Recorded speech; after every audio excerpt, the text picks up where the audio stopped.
투박하지만 정직하다. 비평을 비평하는 남자 서영석. 그가 바라본 세상. 사설과 칼럼을 통해 오늘을 짚어본다. 서영석의 라디오 비평.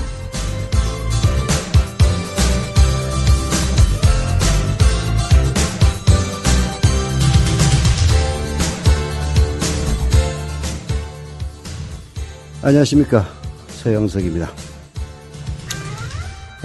제 개편을 맞아서 국민TV 라디오가 더 인기가 치솟고 있습니다. 해서 저도 이 시대에 부응하기 위해서 라디오 비평을 포맷을 조금 변경해보기 위해서 노력하고 있는데요. 뭐 잘 되진 않습니다만 조금씩 바꿔보려고 합니다. 뭐 모든 게 다 쉽지는 않습니다만은 항상 변화하는 국민TV 라디오의 모습을 솔선수범해서 보여준다는 측면에서 어제부터 조금씩 포맷을 바꾸고 있는데요. 이런 노력들이 그야말로 정론을 청취자 여러분에게 전달할 수 있도록 하는 그런 결실을 맺었으면 하는 그런 바람입니다. 9월 10일 라디오 비평 시작합니다. 함께하고 계신 방송은 정치평론가 서영석 미디어 협동조합 이사가 진행하는 라디오 비평입니다. 우리라이프 상조 영업사원 홍대리입니다. 우리라이프 상조는 신설상조 회사입니다. 사장님께 국민TV에 광고자 건의했더니 저희 사장님도 국민TV 예청자시며 조합원이지만 혹 회사 세무조사 받고 탄압받는 거 아니냐며 은근히 걱정이십니다. 그래서 영업사원인 제가 제 돈으로 광고하고 우리라이프 상조를 알리려 나왔습니다. 지금 가입하시면 회원님이 납입하신 소중한 납입금의 10%를 매달 국민TV의 발전을 위해 후원하겠습니다. 1600-3267 1600-3267 우리라이프 상조 제가 쏠 수 있도록 부탁드립니다. 감사합니다. 국민TV를 후원하는 새로운 방법 어렵지 않습니다. 우리라이프 상조를 찾아주세요.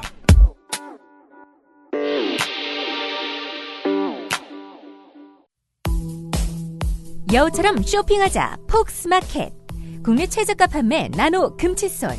오픈마켓 최저가보다도 더 싸다. 국민의 48%가 살 때까지 단돈 1만 원에 무조건 무료 택배로 드립니다. 치약의 혁명 N47 플라즈마 치약. 기면활성제, 방부제, 사카린을 전혀 사용하지 않았습니다. 일반 치과 판매가보다 무려 70% 저렴하게 드립니다. 국민TV와 함께하는 참 좋은 쇼핑몰 폭스마켓.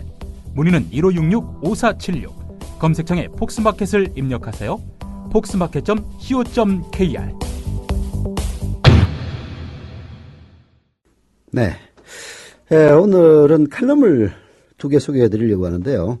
해서 주요 신문들의 사설에 대해서 잠깐 일별해 보겠습니다. 조선일보, 중앙일보, 동아일보, 이른바 조중동의 사설에서는 사실 별 게 없습니다. 조중동의 사설이 별 게 없을 수밖에 없는 건요. 결국은 이 정부를 제대로 비판할 수 없는 그 환경에서 기인한다고 봐야겠죠. 경향신문이나 한겨레신문은 이 정부를 비판적인 시각으로 보고 있기 때문에 항상 쓸 사설이 넘쳐납니다. 그러나 조중동은 정부를 비판하는 쪽은 가급적이면 배제하든가 아니면 야당을 비판해야 되는 이런 희한한 환경에 있기 때문에 사실 조중동의 사설을 객관적인 시각에서 봐도 특별히 눈에 드는 그런 사설이 보통 없습니다. 오늘도 역시 마찬가지였는데 다만 눈에 띄는 것은 동아일보의 사설. 국정원 댓글이 이석기 내란 업무보다 더 큰 죄라니 라는 제의 사설이었습니다.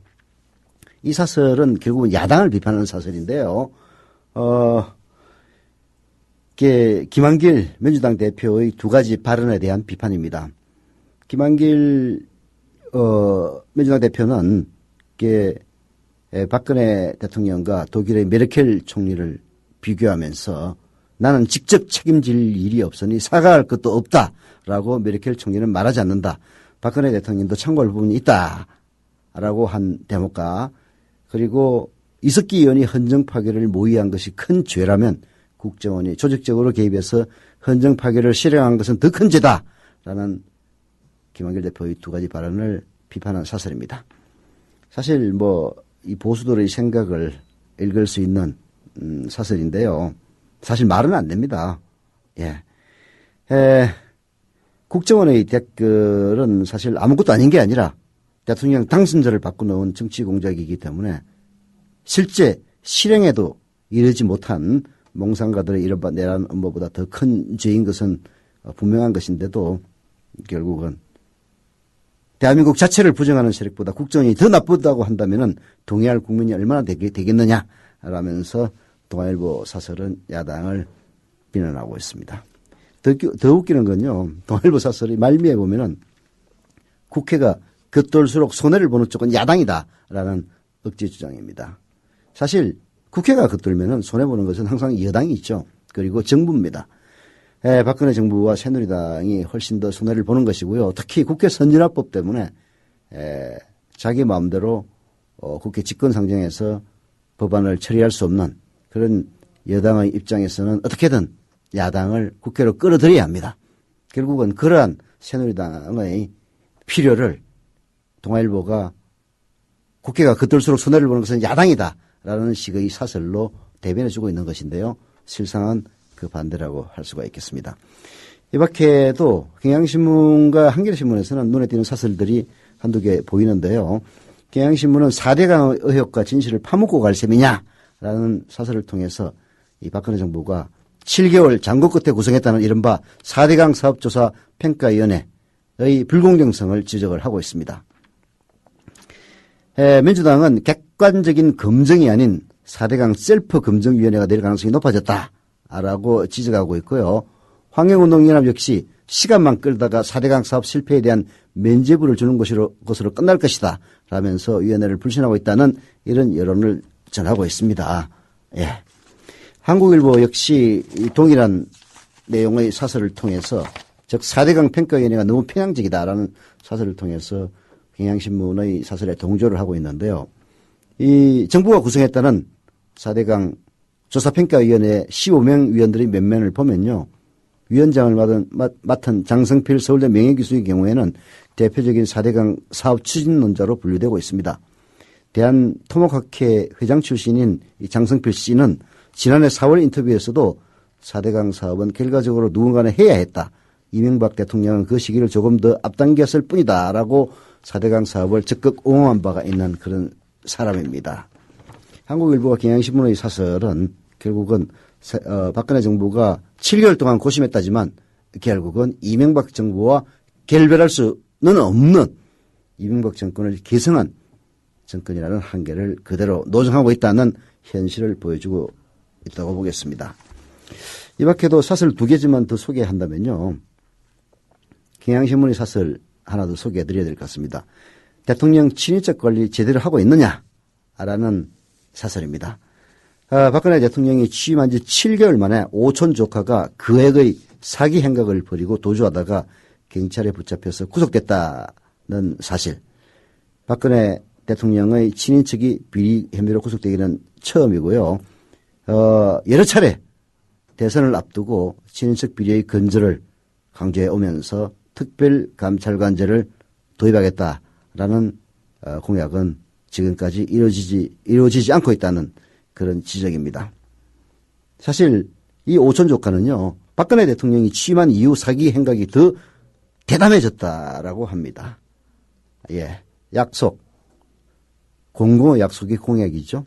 공약 가운데서도 친인척 비리와 관련해서 특별감찰관제를 도입하겠다는 약속은 꼭 지켜야만 되는 것인데도 지금까지 지켜지지 않고 있는 이유는 박근혜 대통령의 통치 스타일에 기인하는 바 있습니다.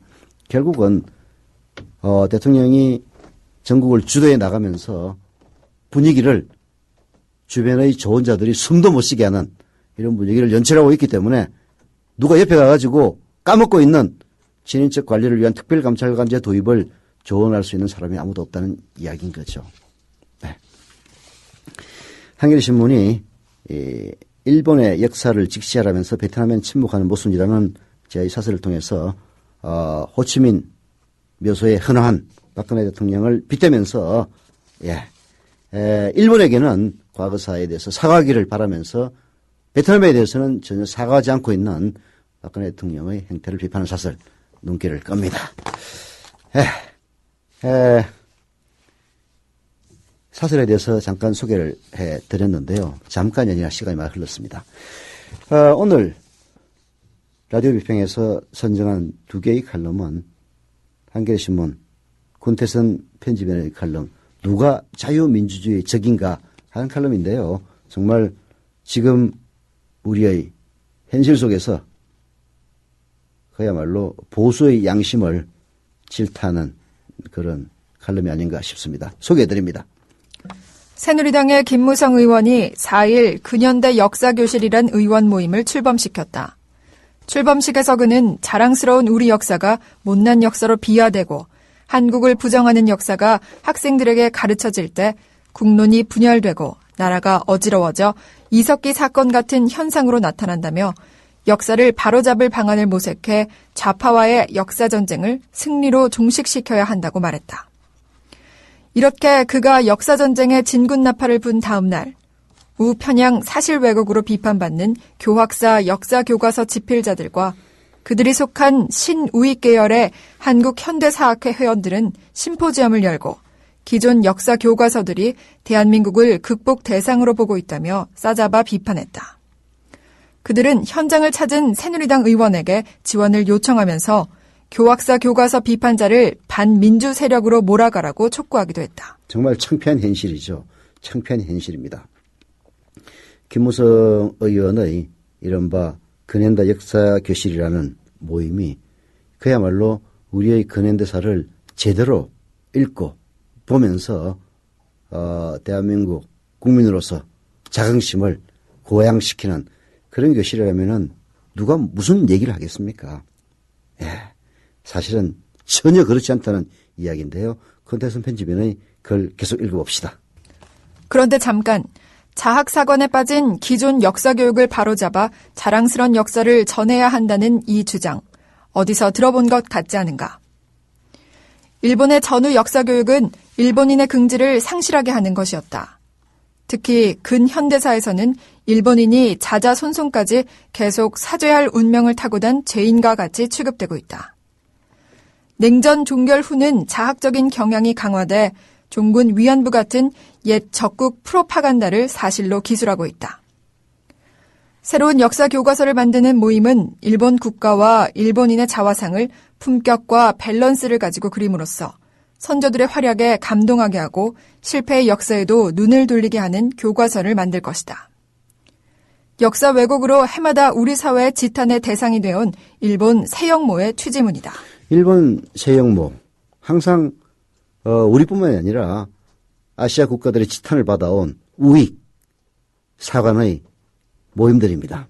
이 세영모의 이른바 주장이 결국은 우리나라 우파 역사학자들의 주장과 동일하게 보인다는 사실 자체가 비극이죠. 세영모가 만든 일본 중학교 역사 교과서에 대해서 바로 이 우리나라 우파 한국현대사학회 일원인 허동현 교수는 이렇게 이야기를 했습니다. 자긍심, 프라이드죠. 가인과 성찰, 반성이죠. 의 계례로 요약된다.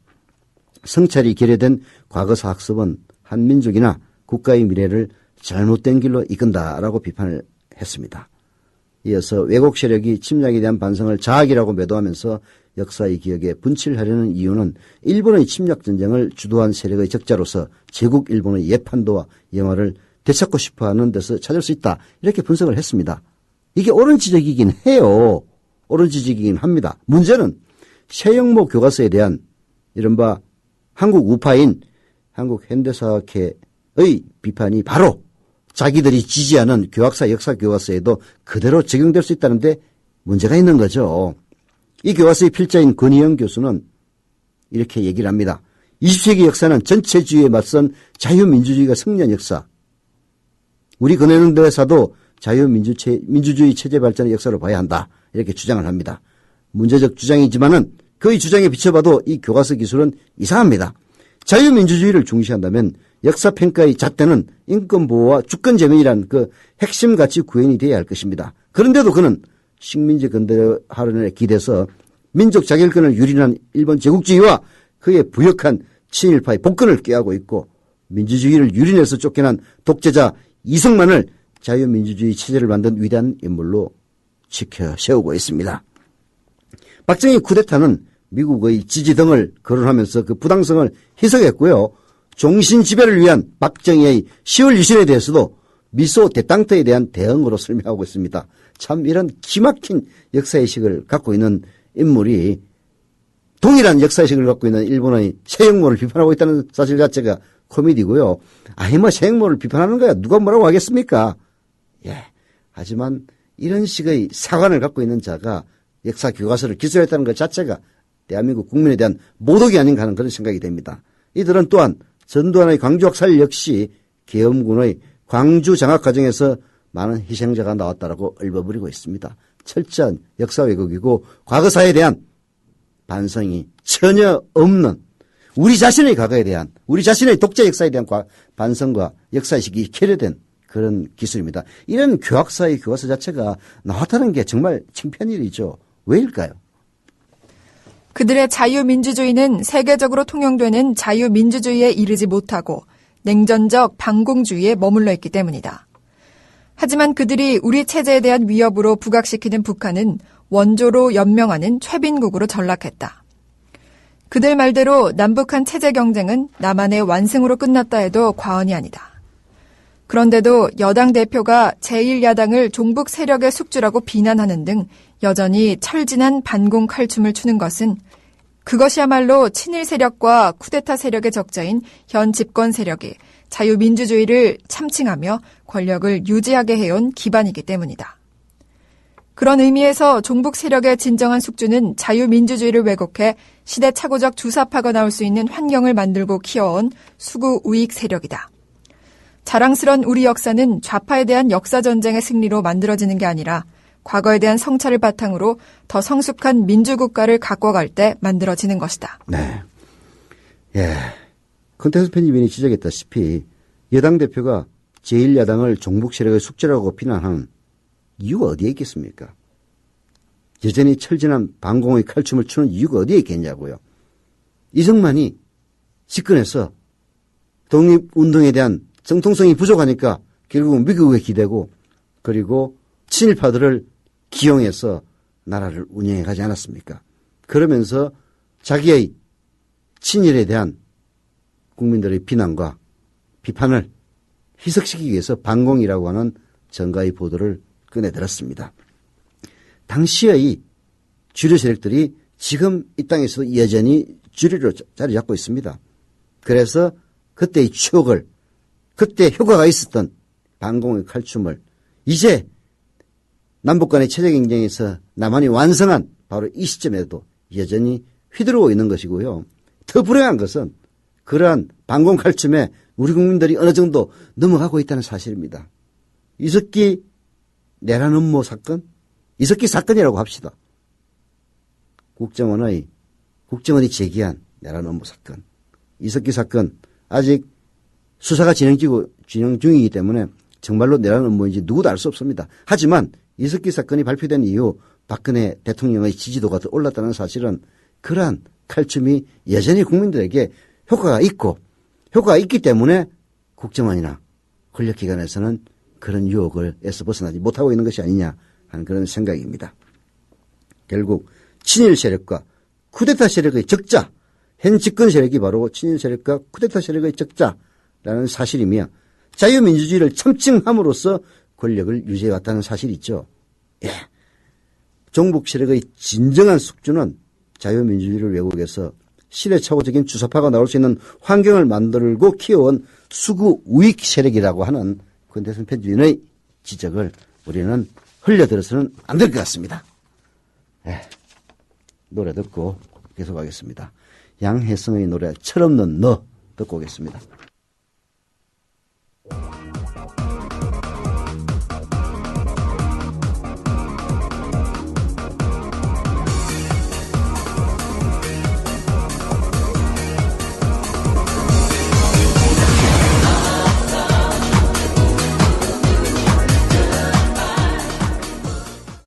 네.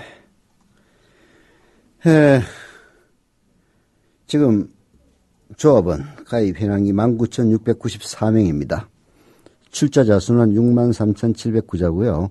출자 금액은 31억 8,545만 원입니다. 제시간 시작되고 나서는 단 한 명도 가입하지 않았네요. 빨리 2만 명이 이제 도달해야 되는데 쉬운 일은 아닌 것 같습니다. 정미용이라는 사람이 있나 봐요. 네, 저는 뭐 처음 듣는 사람인데 그 트위터에서 박원순 서울시장을 비난하면서 국민TV 출자 금액은 사실 이렇게 많은 19,694명이 출자한 출자금으로 운영되고 있습니다. 그런데도 80% 이상을 박원순이 지원한 것처럼 트위터에서 허위사실을 유포해서 뭐 사실 이런 문제에 대한 고소가 우파마연의 전유물은 아닙니다. 그래서 저희들이 고소고발을 위해서 법률적인 자문을 받고 있습니다. 그래서 이게 이 고발 가능하다고 판단이 되면은 바로 고발에 들어갈 예정입니다. 여러분들 많은 성원 바랍니다. 광고하겠습니다.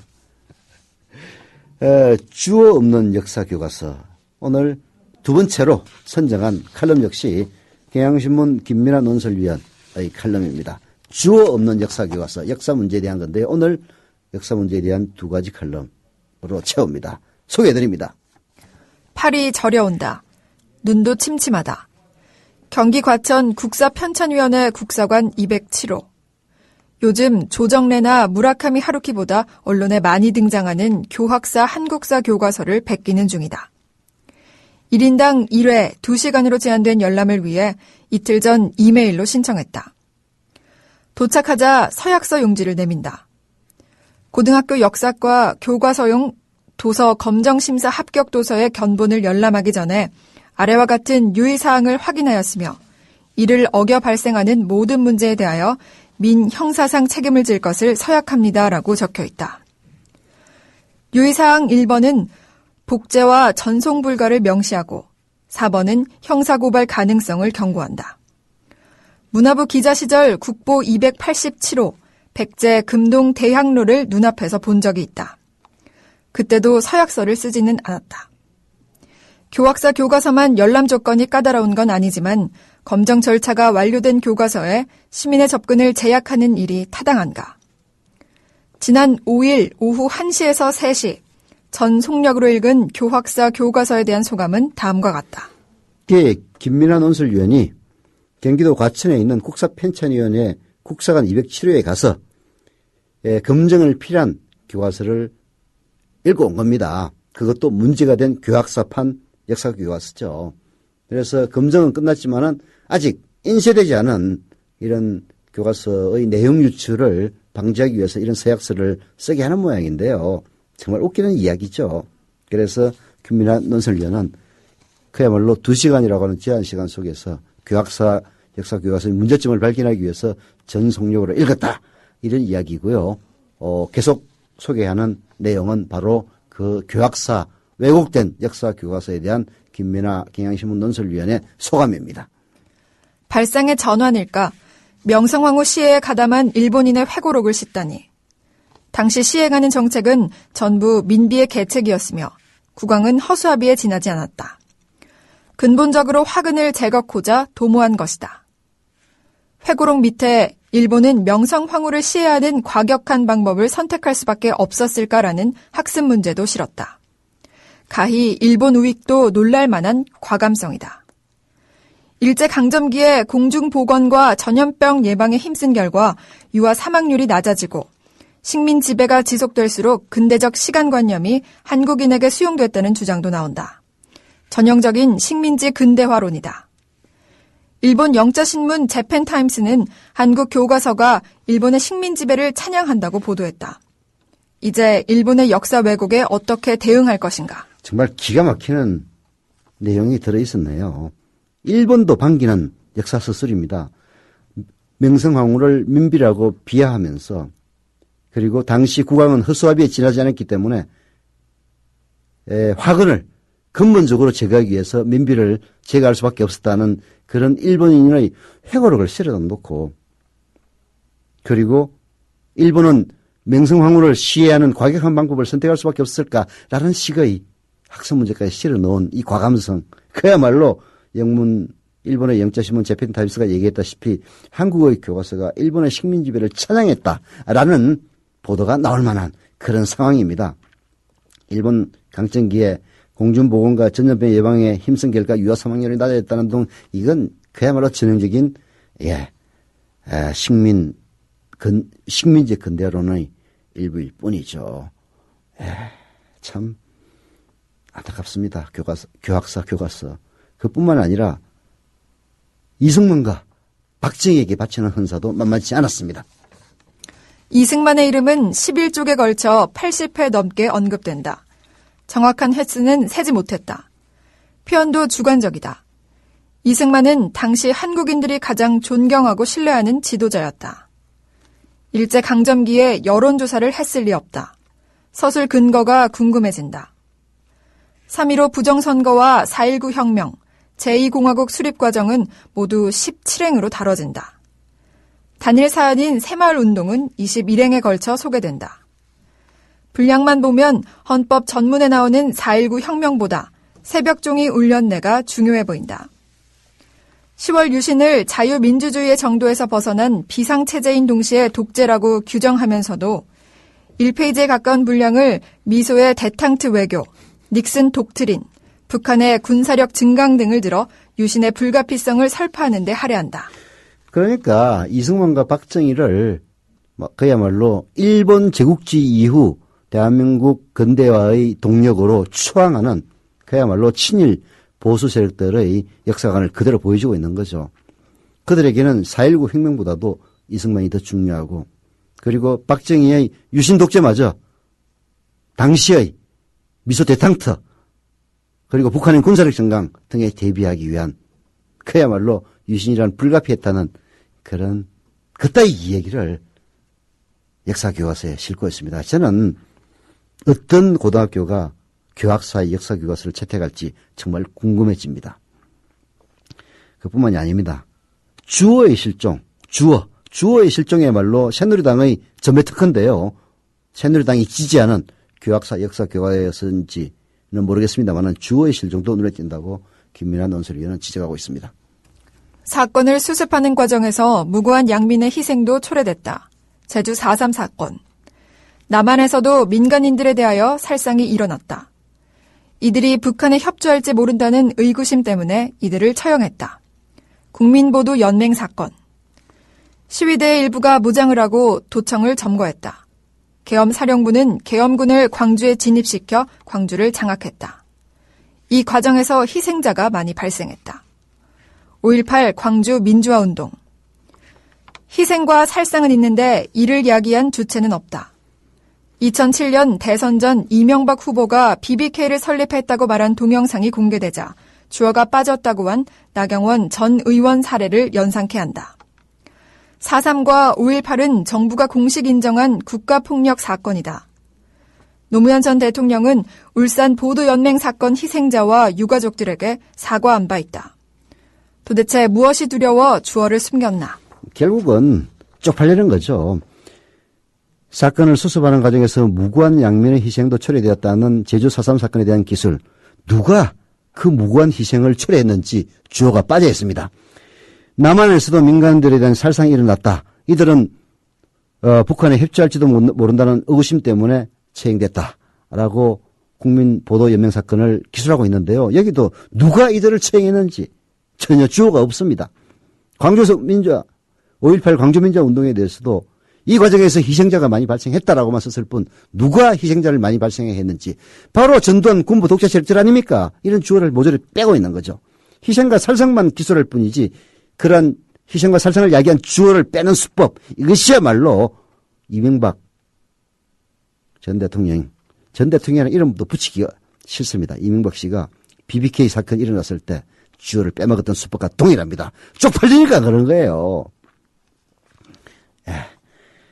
정말 김민하 논설위원의 이런 소감문을 보면은 열불이 터집니다. 마지막까지 읽어보겠습니다. 열람 시간이 10분 남았습니다. 5분 전에는 정리해주세요. 책을 돌려주는데 가벼운 현기증이 인다. 갈등과 분열의 냄새 탓이다. 교학사 교과서가 검정을 통과한 직후 김무성 새누리당 의원은 좌파와의 역사전쟁을 선포했다. 김 의원이 말한 전쟁은 곧 개시될 것이다. 첫걸음은 교학사 교과서 채택을 일선 고교에 독려하는 일이 될 테다. 보수 성향 교육감과 교육단체, 사학 이사장과 교장들이 총대를 맬 가능성이 높다. 이 전쟁은 그러나 좌파 대 우파의 싸움이 아니다. 이성 대 몰이성, 상식 대 비상식의 싸움이다. 그래서 위험하고 중요하다. 최소한 합정동 아로 모임에서 논의했다는 비비탄 총 전쟁보다는 위험하고 중요하다. 이석기의 전쟁은 시대착오적 몽상에 기댔을 뿐이지만 교과서 전쟁은 적잖은 기득권층의 암묵적 지지를 받고 있다. 시민들이 깨어있지 않으면 내년 3월 고교 교실에서 친일과 독재를 정당화하는 한국사 수업이 시작될 것이다. 우리는 아이들에게 어떤 과거를 들려주고 어떤 미래를 꿈꾸게 할 것인가? 그렇습니다. 이석기와의 전쟁은 그야말로 시대착오적인 이석기의 전쟁은 시대착오적인 몽상에 기댔을 뿐이지만 교과서 전쟁은 적잖은 기득권층의 암묵적인 지지를 받고 있다는 점에서 우리가 깨어있지 않는다면 내년 3월부터 고등학교 교실에서 친일과 독재를 정당화하는 한국사 수업이 시작될 수도 있습니다. 예, 명심해야 될 지적입니다. 노래 하나 듣고 오죠. 이건 아니잖아. 듣고 오겠습니다.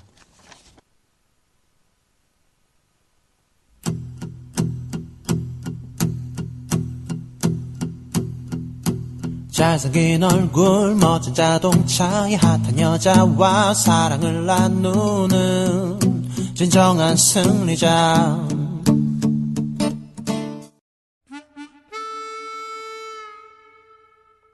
이 광고는 이름을 밝히지 않은 어느 국민TV 조합원이 제공한 광고입니다. 안녕하십니까, 노무현입니다. 미디어 협동조합 국민TV 조합원 여러분, 여러분은 지금 대한민국의 역사를 만들어가고 있습니다. 진정한 공정 언론을 꽃피우기 위해 노력하고 계십니다.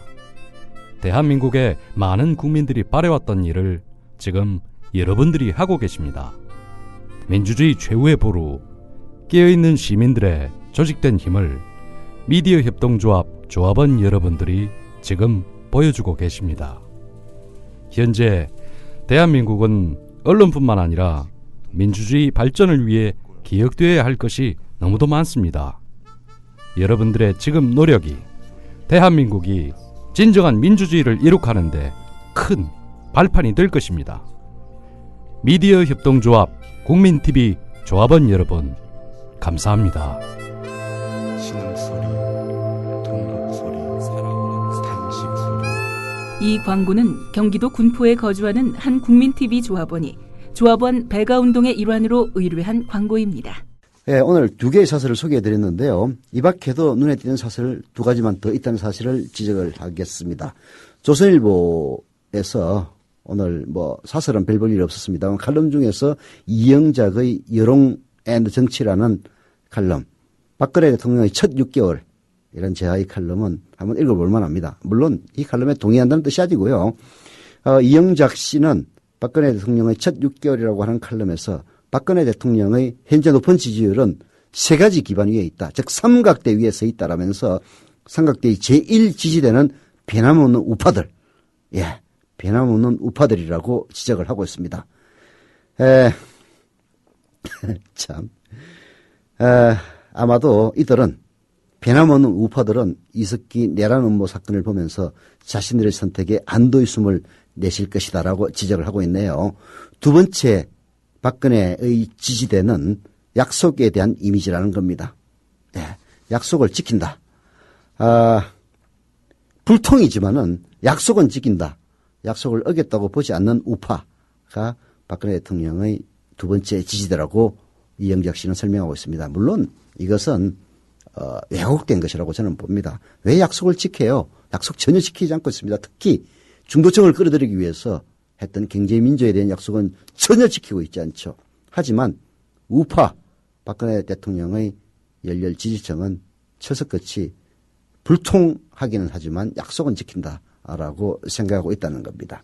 세 번째 지지대는 박근혜 대통령이 북한에도 끌려다니지 않고 좌파에게도 굽히지 않는 원칙을 지키는 모습이다라고 얘기를 하고 있는데요. 예, 뭐 저희들이 보기에는 전혀 그렇지 않습니다만은 보수 우익들은 박근혜가 북한에도 끌려다니지 않고 좌파에게도 굽히지 않는 그런 원칙과 예, 강단이 있는 정치인이라고 쳐다보는 것 같습니다. 우파의 시각을 볼 수 있다는 점에서 한번 볼만한 칼럼이고요. 또 하나는 이석기와의 30년이라는 경향신문 김규양 씨의 칼럼입니다. 이석기와의 30년은 친하지는 않았지만은 운동권이라는 카테고리 속에서 쳐다봐왔던 김규양 씨의 개인적인 경험을 바탕으로 주사파가 출연했던 배경을 설명하면서 그리고 이들이 내세웠던 비판적 지지론이 과연 무엇인지 설명을 하고 있는데요. 이석기와의 30년, 예, 운동권에 대한 관심이 고조되고 있는 이 시점에서 한 번쯤 읽을 만한 칼럼이 아닌가 싶어서 여러분들에게 소개를 해드립니다. 이영작의 칼럼 박근혜 대통령의 첫 6개월 그리고 김규양의 칼럼 이석기와의 30년 권해드리면서 라디오 비평 오늘 순서 여기서 마칩니다.